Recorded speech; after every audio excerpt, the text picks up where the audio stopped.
Alléluia. Amen. Regardez. Eraba. Je vous disais au départ, Nabwiye mu ntango il y a quelque chose qui déterminera ko hari ikintu Ton rang. kizokwerekana ikibanza dans cyawe cette vie muri buno buzima et dans la vie à venir. no mu buzima buzoza mu bihe bidashira. C'est ta capacité d'écouter, Ni ubushobozi bwawe bwo kumviriza, de croire bwo kwizera et d'obéir. no gushira mu ngiro. Je vous parle maintenant, n'est-ce pas? Ndiko ndabavugisha, sivyo? N'est-ce pas? Sivyo? Certains peuvent prendre ça comme rien et continuer Bamwe barashobora kubifata ibisanzwe bakibandaniriza dans leur vie idiote. muri bwa buzima bwabo bw'ubupfu. Parce que certains peuvent entrer dans une autre dimension de la vie aujourd'hui. Ariko abandi barashobora kwinjira mu rundi rugero rw'ubuzima uyu munsi. Quand je regarde les gens comme ce jeune homme, Iyo ndavye abantu n'uyu musore, il est presque à tous les réunions que je tiens. La question c'est qu'est-ce qu'il cherche? yama ari hano mu nyigisho zacu zose, mbega ikibazo arondera iki? C'est un futur prince. Ni umuganwa muri kazoza, Il cherche à écouter. ararondera kumviriza. Tu comprends ce que je suis en train de dire? Ndatahura ibyo ndiko ndavuga. Il cherche, il a faim Arashonje kumva les paroles de Dieu, amajambo y'Imana de la bouche que Dieu a ouverte, avuye mu kanwa Imana yasize amavuta. d'entendre, Kumva de croire de plus en plus et d'obéir de plus kurushiriza en plus. kwizera no kurushiriza kumvira gushira mu ngiro.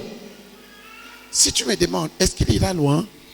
Nibo umbajije, Je n'ai pas un compte en banque à lui donner. Mais s'il garde ce cœur, il ira loin. nibo umbajije ngo mbega azoshika kure, nta mahera mfise muri banke yo kumuha, ariko niyabandanya uku azoshika kure cyane, Parce qu'il a ce que Joseph avait. kuko ibyo afise ni bimwe Yosefu yari afise. Il sait que la sagesse de Dieu se trouve chez les Batama en Jésus. Arazi ko ubwenge bw'Imana buri mu batama bo muri Yesu. Certains d'entre vous croient connaître. Bamwe muri mwebwe bibaza ko bazi. La question c'est qu'est-ce que tu sais? Ikibazo ni uziki. Alléluia. Amen.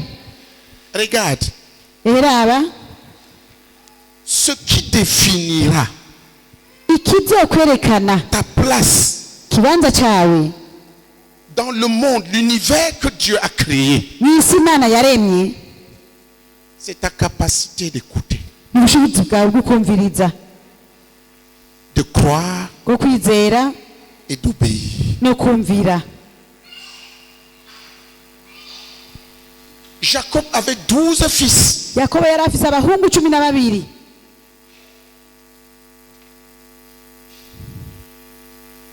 Les 12 fils, Abahungu 12, il y en avait un harimo umwe qui passait son temps au pied de son père pour apprendre de son père. yamarana umwanya nase yumviriza amajambo ya se. Joseph. Yari Yosefu. Les autres cherchaient à échapper. Abandi barondera guhunga. Pour aller même travailler, ils partaient avec les brebis dans le chaperon à ce vieux. Baragenda bakitwarira intama ngo bagiye gukora Il ne akazi. connaît pas les choses de notre époque. Uyu muzehe ngo mumureke ngo ibyacu bigezweho, ngo ntabyazi, ngo ntazi ngo ibigezweho Il ne connaît biryoshe, pas les boîtes de nuit. ntazi ubutambiro ngene buryoshe, Il ne sait pas. ntabyazi. Il est dépassé par les générations. Inzinganwe zaramurengeranye. Et il prenait les brebis pour aller le plus loin possible. Bagaca batora intama bakigira kure cyane, Et en allant le plus loin possible, il mentait son père. Et kandi il ko baja commettait kure des cyane prostitutions. niko bagenda babesha se bongera bakora n'ibyaha Et il y by'ubusambanyi. avait un le plus petit parmi eux, Ariko harimo gato muri bo, Joseph. kari ka Yosefu.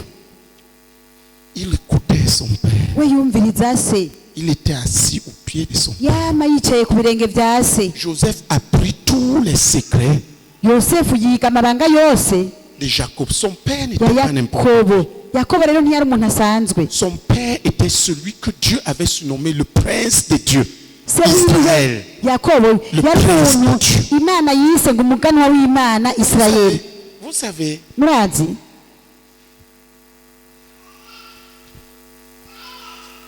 les gens ne savent pas ce qu'ils ont. abantu ntibamenye icyo bafise. Qu'est-ce que je veux vous offrir? Ndiko nshaka kubaha iki? Je veux vous offrir ce que vous n'aurez pas autrement, Dieu. Nshaka kubaha icyo mutoronka Pour que vous ukundi. réussissez. Nshaka kubaha Imana kugira ngo muroranigwe. C'est ma seule manière Kandi nibwo buryo bwanje bwonyene de m'assurer que la prochaine génération, bwo les prochaines gucungera générations, kw'inzinganwe zizodukurikira Si vous êtes zizororanirwa zigahezagirwa. mais il peut vous manquer quelque chose. Ariko murashobora kubura ikintu kimwe, La faim d'écouter. inzara y'ukumviriza. Regardez, si vous parlez entre vous, vous dites beaucoup de choses, mais vous vous pourrissez. Ehera iyo muriko muravugana hagati yanyu muvuga byinshi ariko muba muriko muriboza. Vous comprenez? Passer Murabitahura. le temps à vous parler. Ces frères-là, ils se parlaient entre eux, ils étaient contents. Muramara umwanya muyaga kandi na bene Yakobo baramara umwanya bayaga banezerwa. Ils se pourrissaient entre eux. Bakaguma babozanya hagati yabo. Il y avait ce jeune homme Ariko hari uwo musore qui était un peu retiré. wewe yiyigirirwayo Et il s'asseyait au pied de son père et il écoutait. akigumira impande ya se yumva amajambo ya se. Il écoutait, il absorbait toute la science, Akaguma la connaissance de yakira son père. ubwenge bwose Son no père kumenya n'était pas bya se n'importe qui. kuko se wiwe ntiyari umuntu asanzwe. Son père avait fait des preuves dans la vie que l'on peut marcher avec Dieu et Ise réussir avec Dieu. yari yarerekanye ko mu buzima bishoboka ko umuntu agendana n'Imana kandi akaroranirwa mu Mana. Son père avait fait la preuve que la vie de la Bible est possible. Ise yari yarerekanye yuko ubuzima bwo muri Bibiliya bushoboka, Que rien n'est impossible à ata Dieu. kintu na kimwe kidashobokera Imana. Qu'une nation pouvait naître de zéro. Kwihanga rishobora kuvuka mu busa, Qu'on pouvait combattre avec Dieu kushobora kugwana uri kumwe n'Imana, et recevoir de lui le cachet de prince de Dieu. ukakira kuri yo ikidodo cy'umuganwa w'Imana. Les autres étaient aveugles là-dessus. Abandi bari impumyi kuri Je ibyo. réfléchissais ce soir. Kuri uyu mugoroba nari nange ndimbura Je m'étonnais sur l'aveuglement des gens. ngatangazwa n'uruhumyi rw'abantu. Être avec quelqu'un à qui Dieu a donné, autour de qui Dieu a donné toutes les preuves. Kuba kumwe n'umuntu Imana yatanze ko ibimenyetso byose, Et se gargariser de ses propres pensées. hanyuma Comme si tes ukaguma pensées étaient Dieu. C'est de la folie. wiyononesha ibyiyumviro byawe n'ubusazi. Il y avait Ruben. Hariho Rubeni, Ruben était le premier. niwe yari uwa mbere. C'était le premier, n'est-ce pas? Oui. Ruben. Rubeni niwe yari uwa mbere, Costaud, grand. Il Gal- était le premier, l'aîné. yari munini, yari muremure kandi niwe yari imfura, Mais ce n'est pas lui qui devint le prince. ariko siwe yabaye umuganwa. Qui saisit? Ninde bitahura? Il avait le tout petit Joseph.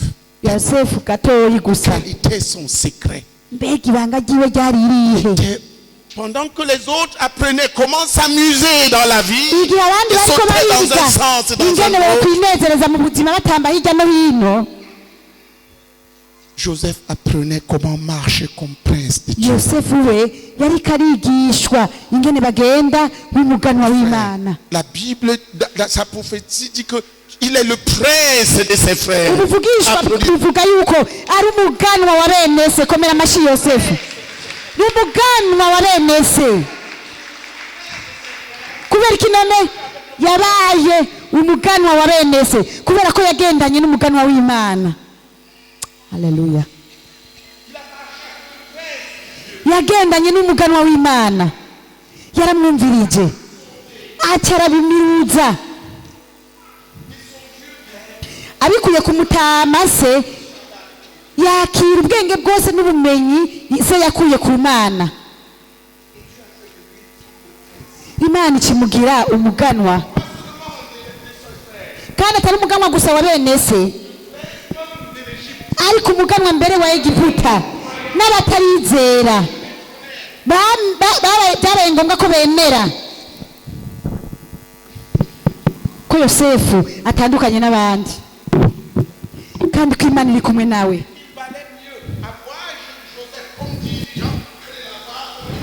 Kandi ko bibereye ko Yosefu yobabera umurongozi ako babera umwasi. Il devint le prince. Son frère était prince de Dieu. Lui, il devint prince de ses frères et prince d'Égypte. Applaudissons pour Jésus. son père avait une gloire céleste. ise yari afise icyubahiro cyo mu ijuru Parce qu'il avait honoré, respecté la gloire céleste qui était sur son père. Il devient un prince dans ce monde-ci. kuko yari yarahesheje icyubahiro ubwiza bw'imana bwari kuri se imana yaciye imugira umuganwa muri ino si. Qui comprend? ninatahura Il dirigea toute l'Égypte. yaciye arongora egiputa yose. Quand il parlait, s'il disait qu'on te coupe la tête, c'était fini ta tête. iyo avuze ngo baguce umutwe wawe waba uciwe. Frère, bene data trouverai-je des princes parmi vous? mbega tuzoronka abaganwa muri mwebwe? Plusieurs d'entre vous sont si contents de leur propre petit.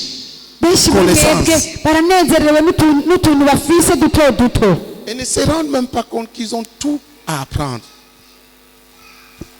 Ils ne se rendent pas compte qu'ils ont tout à apprendre. kandi ntibanabona yuko bafise byinshi cyane byose byo kwiga. De qui es-tu en train d'apprendre? mbega uriko wiga kuri inde? Qui est ton père?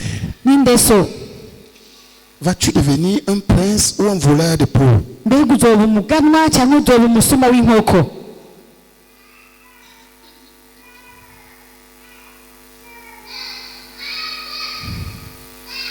Qu'est-ce que tu es en train de devenir? uzoba iki? Tout c'est toi-même. byose ni wowe nyine. Et c'est ce que tu as vu sur Internet. n'ibyo wabonye ku mbuga ngurukanabumenyi. Et c'est fait à partir des divagations que tu as dit avec tes jeunes gens, tes égaux. hamwe n'urusaku mwamye muvugana nabo mungana. Je voudrais que vous compreniez ce soir nari nifuza ko uyu mugoroba mutahura que tu devrais avoir un cœur qui cherche à entendre des paroles de Dieu. ko wari ukwiye kugira umutima Venant de la bouche des gens qui ont urondera bâti kumva une amajambo expérience claire. y'imana ava mu kanwa k'umuntu afise uburambe butomoye mu buryo bw'imwemu. J'ai posé une question. narabagije ikibazo. Quand Joseph fut devant la tentation, igihe yosefu yisanze mu kigeragezo qu'est-ce qui sauva Joseph dans mbega la ni maison iki de Potiphar cyamurokoye face mu à la nzu kwa femme de Potiphar? potifari? Qu'est-ce qui le sauva? imbere y'umugore wa potifari ni igiki cyamurokoye? Qui va nous donner le verset? ninde yaduha uwo murongo? Oui. ego Genèse 37, verset 2. itanguriro 37 umurongo wa kabiri.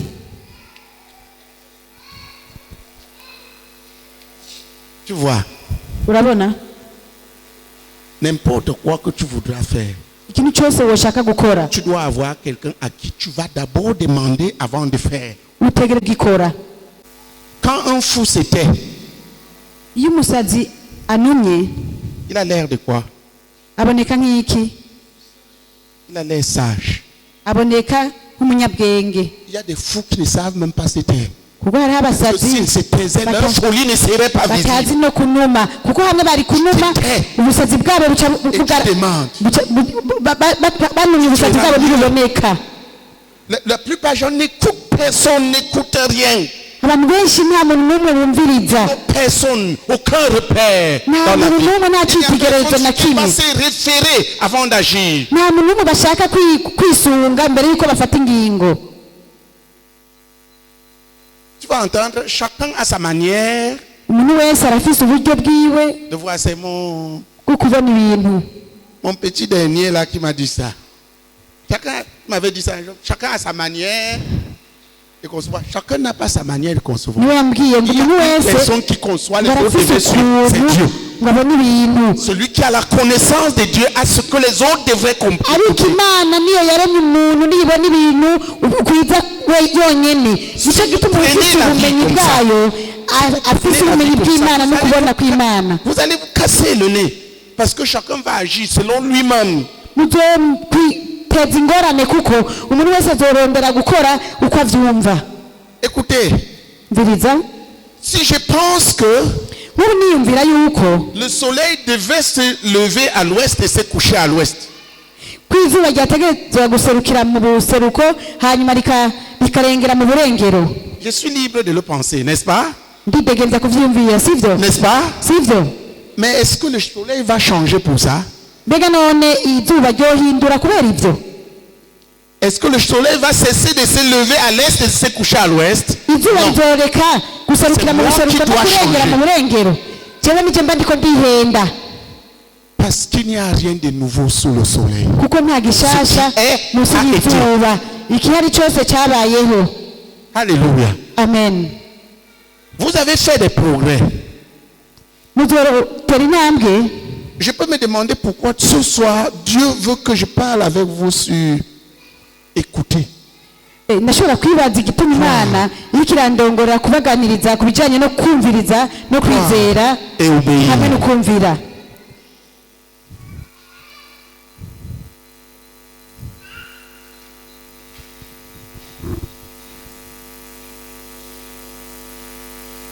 Demande à ton voisin, qui écoutes-tu? Mbariza uwo mwicaranye uti wumviriza nde? Cette personne, qui est-il? Est-ce un prince de Dieu? Mbega uwo muntu none ni umuganwa w'Imana? Demande-lui et obtiens la réponse. Mumbarize kandi uronke inyishu. Demande.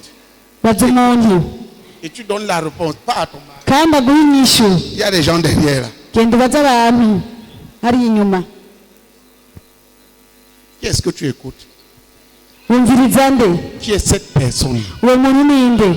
Quelle histoire a-t-il avec Dieu? Afitaniye inkuru yihe n'Imana? Vas-tu devenir un prince Mbega uzohinduka umuganwa ou un imbécile? cyangwa uzohinduka ikijuju?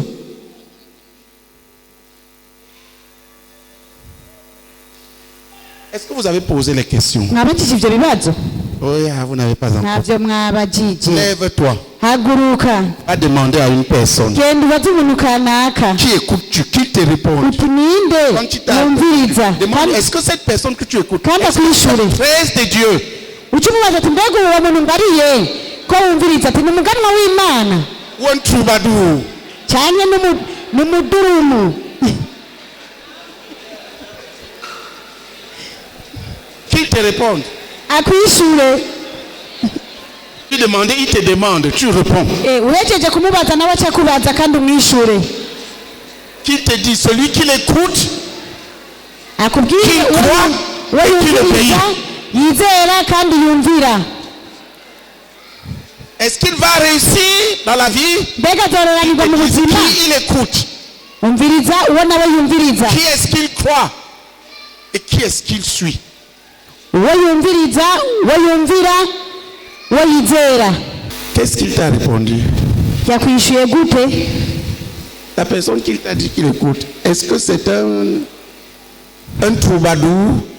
Uwo muntu Prince de yakubwiye Dieu. kwakurikira ni umudurumu cyangwa Cela n'umuganwa w'Imana? définira ce que la personne va définir. Ivyo nivyo bica vyerekana icyo uwo muntu nawe azovamwo. Je voudrais que vous me compreniez. Nanifuza ko ntahura. Cette classe Iri shure est la classe dans laquelle je rencontre les jeunes gens. ni ishure mpuriramo n'urwaruka. Et je voudrais vous dire que vous avez une très grande importance pour moi. Kandi nagomba ndababwire ko mufise akamaro kanini cyane. Je ne sais pas, j'étais en Ngozi ou à Kitega quand Dieu m'a donné une vision. Sinibuka nari Ngozi cyangwa Igitega igihe Imana yamiyerekwa. J'ai vu une troupe de jeunes gens, Nabonye igugu ry'abantu bakiri bato. tous habillés de couleur bleu ciel, fils de Dieu. Bose bari bambaye ibara ry'ubururu ry'abahungu b'Imana.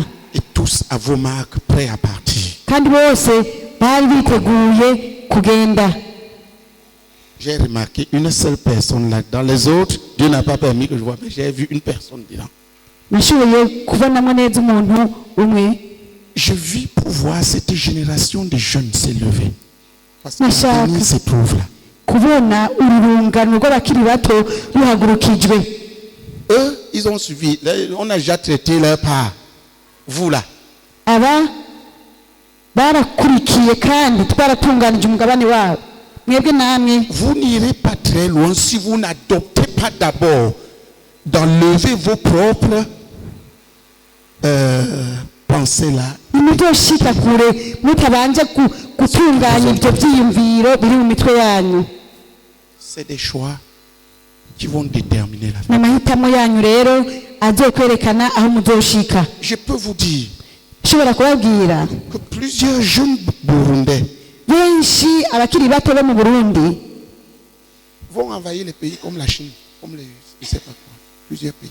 Ça. bazogenda mu bihugu bitandukanye Partant d'ici. bavuye aha. Mais ce seront des jeunes Joseph et non des jeunes fous. Ariko bazoba ari abasore nka Yosefu atari abasore b'abasazi. Tu comprends ce que je suis en train de dire? Ndatahura ivyo ndiko ndavuga. Vous ne savez pas, mais je suis en train de travailler. Depuis plusieurs années, je suis en train de travailler à cela. Navyo Je vous muzi prépare pour ça. ariko ivyo ndiko ndabikorera ko haheze imyaka ndavyitegurira. Mais quand je vois la façon que vous traitez la Bible, Ariko iyo ndavye ingene mufata Bibiliya c'est comme qui? ni nkande. Internet. Ikibuga ngurukana bumenyi. Où est la Bible? Bibiliya irihe? Où est la prière? Bibiliya irihe? Où sont les livres chrétiens? Tu as déjà lu Ibitabo Kristo depuis le début de cette birihe? année, tu as déjà lu quel livre chrétien? Kuva intango y'umwaka iba umaze gusoma igitabo cy'ihero Kristo. Oui, Uyu mwaka aucun. nta na kimwe. Tu as déjà lu quoi venant du monde? Mw'isi byinshi. C'est ça votre problème. Icyo nicyo kibazo cyanyu. Il n'y a pas de modèle. Nta cyitegererezo cyo gukurikirana. Nta byizigiro rero biheza ngo bihabe. Est-ce que vous saisissez? Muriko murabitahura. Vous devez changer. Mutegereza rero guhindura. J'ai essayé d'attraper des jeunes gens comme toi là. Nagerageje Échapper. gucakira abakiri bato nka wewe kugerageza guhunga Parce que vous refusez la discipline spirituelle. kubera muba muriko muranka indero yo mu buryo bw'imwemu. Vous aimez le libertinage. Mwikundira umwidegemvyo urengeje.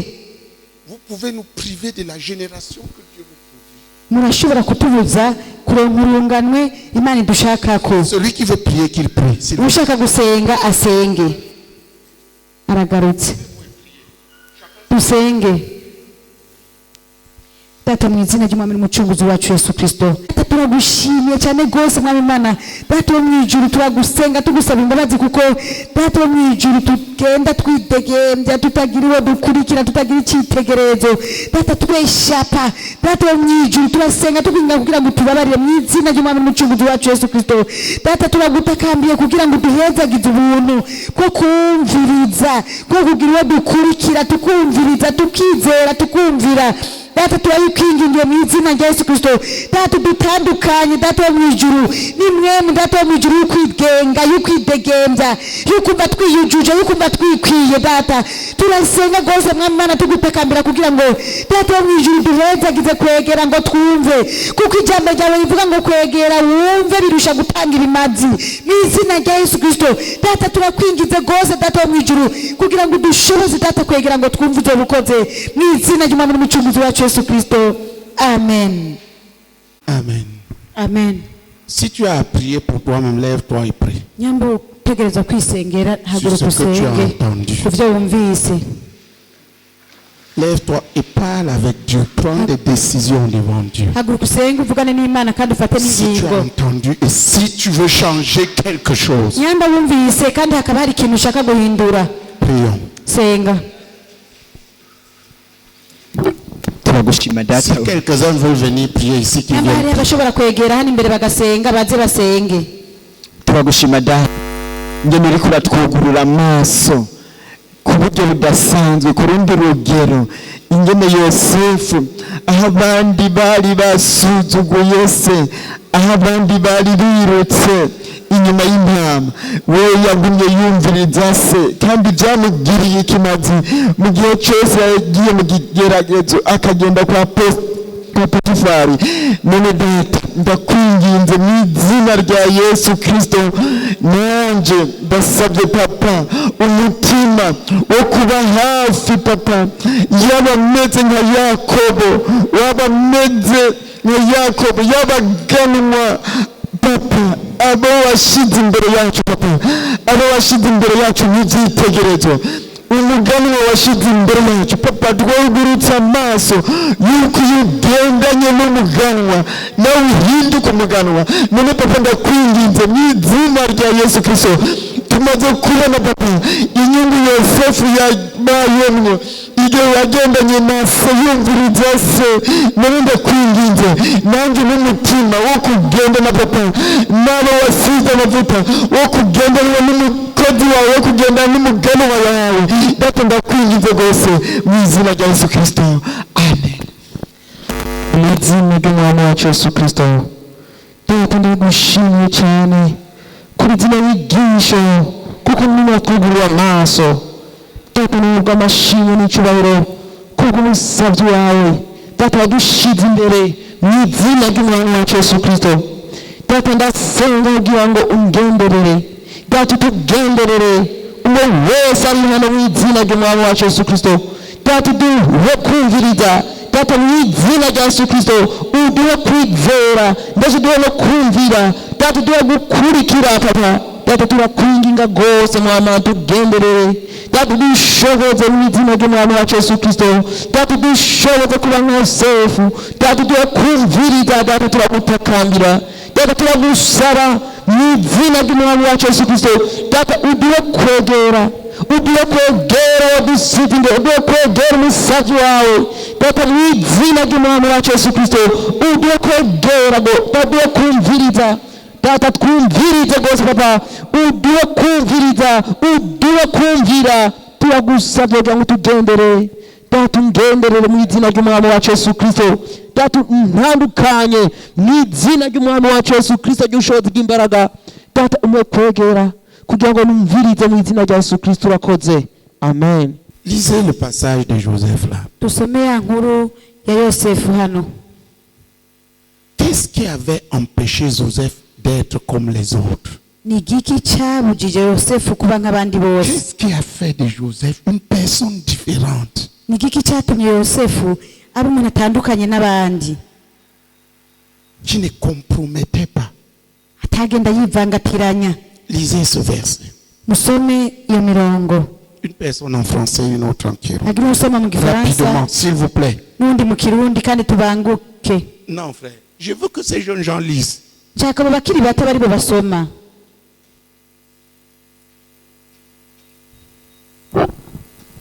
Une personne en français, une autre Agira uza gusoma mu kirundi. Gifaransa n'undi acaza gusoma mu Kirundi. Itanguriro igice cya 37 umurongo wa kabiri gushika umurongo wa kabiri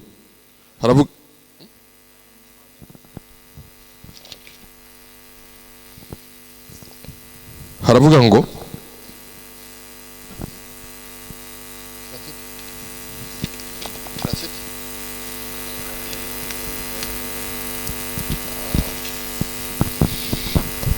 ngo maze ariyankira yishura inabuja ati erega databuja ntaco yibaza ko kuvyo ngaba vyo mu rugo mbere yanjeje ibyo afise byose. Umurongo w'icenda aravuga ngo nta wunduta muri uru rugo kandi ntaco nisigarije ngo akinyime atari wewe, kuko umugore wiwe atari wewe kuko uri umugore wiwe, none noshobora nte gukora icyaha kingana gityo ngacumura ku Mana. Amen. Amen. Genèse 39, verset 8. Il refusa et dit à la femme de son maître, voici mon maître ne prend avec moi connaissance de rien dans la maison. Elle a remis entre mes mains tout ce qui lui appartient. Verset 9. Il n'est pas plus grand que moi dans cette maison. Il ne m'a rien interdit, excepté toi, parce que tu es sa femme. Comment ferais-je un aussi grand mal et pécherais-je contre Dieu? Amen. Amen. C'est pas tout. Sivyo gusa. Vous voyez, il avait une crainte, mais il y a quelque part où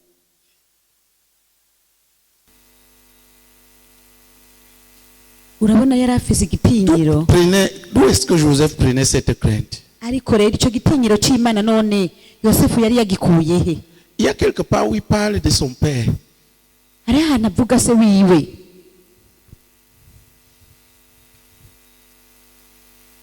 Joseph avait passé le temps avec quelqu'un qui craignait Dieu, qui avait Joseph marché avec Dieu. yari afise umuntu yatinya imana. Oui.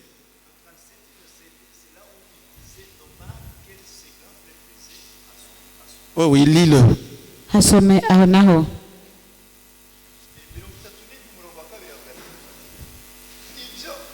iby'urubyaro rwa yakobo ni ibi: yosefu amaze imyaka 17 yaragirana umukuku na bene se, kandi yari akiri umwana muri bene biruha na bene zirupa bakase, kandi yamabarira se inkuru z'ibibi bakora. Amen. Amen. Amen. Lisez en français. Soma mu gifaransa.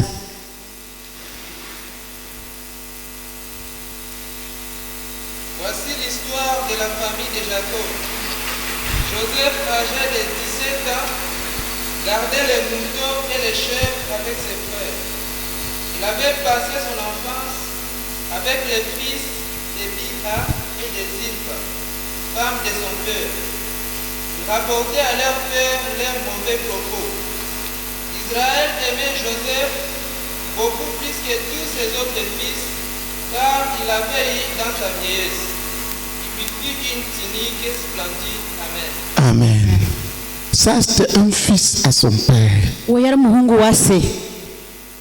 La façon d'écouter, uburyo bwo kumviriza, les relations que tu bâtis imigenderanire wubaka définissent qui tu seras. nivyo vyerekana icyo uzovamwo. Adopte les principes de Joseph. Il devient un prince. uwo mwana yosefu bivanye n'ingene yakorera ku byagezo by'imana yacitse Ses umuganwa. frères étaient indépendants. abakuru we bari abantu bigenga, Ses frères faisaient ce qu'ils voulaient. bakora ibyo bumva bishakira. Joseph, lui, était dépendant. yosefu we yaguma akorera munsi y'uburongozi. Il parlait tout avec son père. Et Byose ces réponses là. yaragenda akabishikiriza se.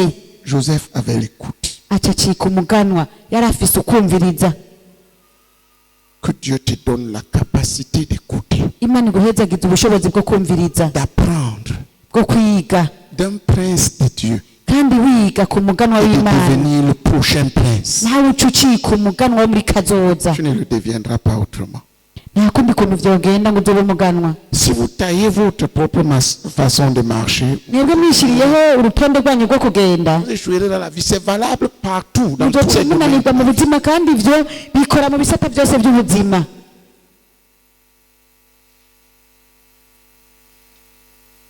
Qui comprend? Nindatahura. Tu veux affecter la prochaine génération. ushaka kuzozana ingaruka mu runganwe rukurikira. Pose-toi une seule question. Qui a affecté cette ikibazo génération? ati mbega ari mu runganwe turimo Chers ninde enfants. yaruzanyemo ingaruka? Écoute. rondera n'umwe hanyuma umwumvirize wige. Qui comprend ce que je suis en train de dire? ndatahura ivyo ndiko ndavuga. Tu n'affecteras pas la génération avec toi-même. C'est impossible. muzozana ingaruka mu rundi runganwe ukoresheje wewe nyine, ntibikunda. Deviens un prince. cika umuganwa. Je ne vais pas aller très loin avec vous aujourd'hui parce que tous ne sont pas là. sinshaka kuja kure hamwe namwe uno munsi kuko ndabona bose siho bari. Nous allons plutôt traiter ça. Et je veux que vous compreniez l'importance de ces réunions que j'ai avec vous et que vous le preniez très au sérieux. turaza gutunganya ico kintu, kandi nshaka ko mucakira akamaro k'ibi bikorane ndakorana na mwebwe, kandi mubifate nka nkama. Je vous ai dit que j'ai vu une troupe de jeunes gens prêts à partir. nababariye ko nabonye igugu ry'abakiri bato bambaye ubururu turi kumwe bankurikira. Il y a une chose que Dieu m'a répété ces jours. hari ikintu imana yagumye imbwira muri iyi minsi, Il n'y a pas de limite devant nous. ngo nta karimbi imbere yacu, Nos limites seront les limites de notre foi. ngo akarimbi kazoba karimbi ko kwizera kwacu gusa. Qui saisit? ninde abitahura? Donc, je veux vous rapprocher rero nshaka kubegereza et vous donner la base qu'il faut pour réussir dans la vie. kugira ngo ndabahe urufatiro rukenewe kugira muroranirwe mu buzima. D'autres générations avant vous l'ont eu. kandi izindi nzingano z'imbere yanyu Certains sont en train de... zarabirose kandi bamwe bariko Le barabigenderamo. futur va dépendre de votre attitude. Je veux kazoza que vous sachiez kanyu ça. kavana n'inyifato yanyu y'uyu munsi. Qui saisit? ndabitahura. Je vous explique pourquoi je dois avoir... Quand vous venez là, vous devenez mes disciples. muje hano rero muba murabigishwa C'est moi banje. là qui vous forme. jewe nije mba ndiko ndabigisha. La prochaine fois, si je ne vois pas ta Bible, ubutaha rero ntabonye bibiliya yawe ce sera 40 coups moins 1. zogukubita inkoni 40 havuyemo imwe. D'abord, vous êtes très jeune, donc je peux même vous fouetter si je veux. muracyari na bato nshatse nobakubita n'udukoni rero. Dis-le à ton voisin. bwiriwe mwicaranye Dis-le Boutama, il peut même nous fouetter s'il veut, parce que nous sommes très jeunes. Dis-le. ati turacyari bato niyashaka n'inkoni azoziduha. Donc là, rero vous avez intérêt à écouter ce que je vous dis pour votre bien. ufise rero ubu ufise inyungu mu kumviriza ibyo ariko arakubwira. Et pour ne pas aller loin, kandi s'il vous plaît, ndabasabye aie quelqu'un que tu écoutes. Et nyamba que tu ushaka imites. gushika kure ugira umuntu wumviriza kandi wigana. La première chose, je veux vous dire que les choses, les grandes choses sont possibles. ikintu cya mbere nagomba ndababwire nuko ibintu bikomakomeye bishoboka Je les ai faites et je les fais. kandi narabikoze kandi n'ubu ndabikora. Imitez-nous. nimunkurikire mu J'ai nyigane. suivi quelqu'un pour qui rien n'était impossible. nakurikira umuntu yizera ko atana kimwe kidashoboka. Pour moi, rien n'est kandi impossible. nanjye kubera namukurikiye nta na kimwe Toi, kidashoboka. suis-nous et rien ne te sera nawe impossible. nkurikira kandi nta na kimwe kitazogushobokera. Qui comprend ce que je suis en train de dire? ndatahura ibyo ndiko ndavuga. Rien n'est impossible. nta kintu na kimwe kidashoboka.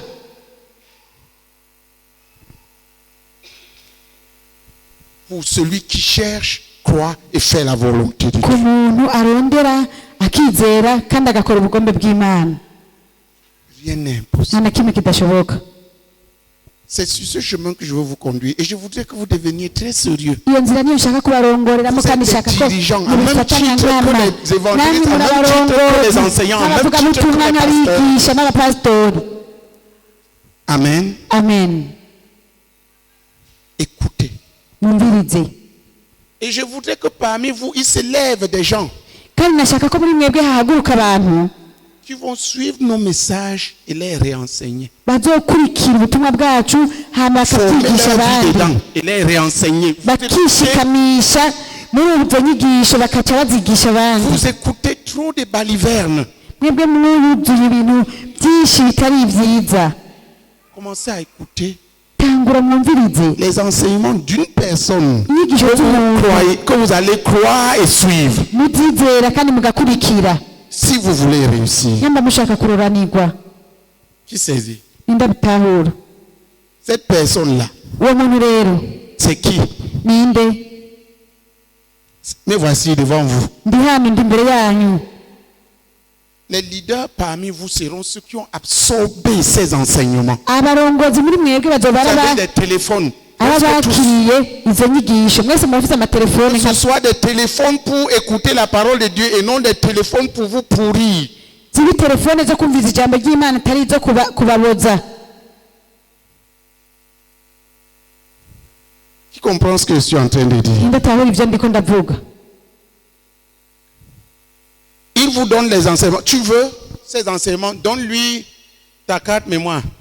arabaha inyigisho nyamushaka inyigisho umuhe carte mémoire yawe acaguha ubyumvirize. En me donnant cette vision, Dieu m'a mandaté pour bâtir les jeunes Barundi pour la conquête du monde pour Christ. mvugishije ukuri muri iryo yerekwa Imana yantegetse C'est une réalité. C'est en train de s'accomplir. kwigisha abakiri bato b'abarundi kugira ngo bitegurire kunyaga amahanga. narabibonye kandi bizoshika. Si tu suis un chasseur des rats palmistes, wowe rero niwakurikira umuhigi w'imbeba tu vas tout au plus attraper beaucoup de rats palmistes. nawe n'imiburiburi uzoheza ufata imbeba nyinshi zishoboka. Ça ne te mènera pas quelque part. nta hantu na hamwe bizogushikana. Plusieurs d'entre vous sont jeunes et ont besoin d'apprendre. Benshi muri mwebwe baracyari bato barakeneye kwiga ku Mana. Faites-le.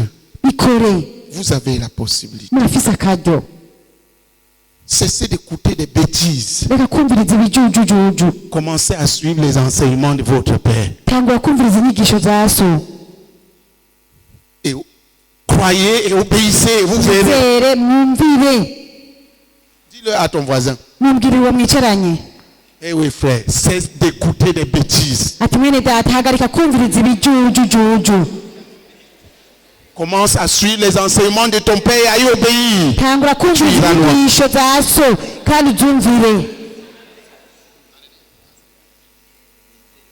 Vous savez pourquoi je dis ça? Murazi impamvu ndiko mvuga uko? Il y a beaucoup d'enseignements que vous pouvez suivre. Hari inyigisho nyinshi mushobora kumviriza Qui vont vous tordre, kandi zikabonona, qui ne vous mèneront pas vers le but que Dieu a établi. zitobashikana ku ntumbero Imana yashizeho. Amen. Amen.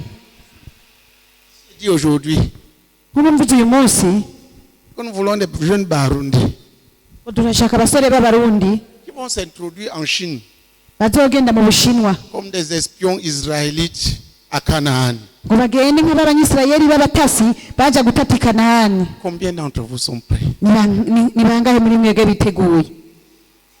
Qui est prêt? Ninde yiteguye? Lève la main. Akirize.